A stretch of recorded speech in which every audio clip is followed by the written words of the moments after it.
Саламатсыздарбы? Мен мыйзам долбоорунда кодекстин кабыл алынышын толук колдойм.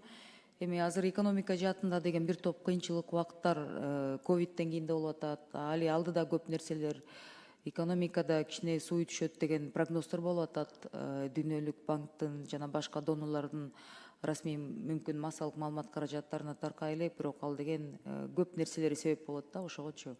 Ошондуктан эң негизгисин кыскача айтып коесуздарбы? Бизди угуп аткан жарандар үчүн биз материктебиз, биздин деңизибиз жок дегендерге бул кодекстин эмнеге кереги бар Кыргызстанга деген суроого кыскача 2-3 сүйлөмө жооп берип коесуздарбы?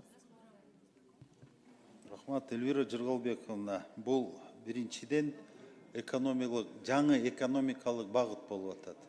Биз ошо колдоно эле деп атабыз. Монголия өлкөдөй, Белоруссия өлкөдөй, башка өлкөлөрдөй.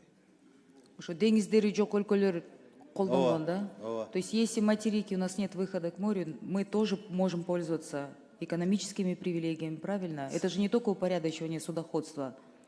Какие еще возможности даются? Эльвира Жиргалбековна, ну, в первую очередь, как мы говорили, это доступ к Мировому океану и получение доступа к квотам по вылову рыб, там, по научным экспедициям. То есть это достаточно широкий спектр и плюс логистика.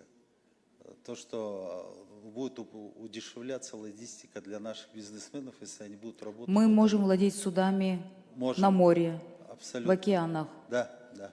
И можем заниматься торговлей на море, в океанах. Вот поэтому мы и присоединяемся к этой конвенции и принимаем этот кодекс. Хорошо, мен колдойм, кесиптештер чыгырып кетет эле колдоп бериңиздер деп. Дүйнө жүзүндөгү практика материктеги жайгашкан мамлекеттерде эле колдонуп атат. Кичине мүмкүн сыртта биздин жарандар карап отурсак, деңизибиз жок болсо эмнеге кабыл ала атабыз дегенде, ошол экономика жаатында абдан пайдалуу болмок, пайдасын дагы, каражат жагынан дагы бизге бир топ жакшы мындай шарттар түзүп бермек дегендерди түшүндүрүп берет элеңиз деп, түшүндүрүп бериш керек деген да. Рахмат, колдойм.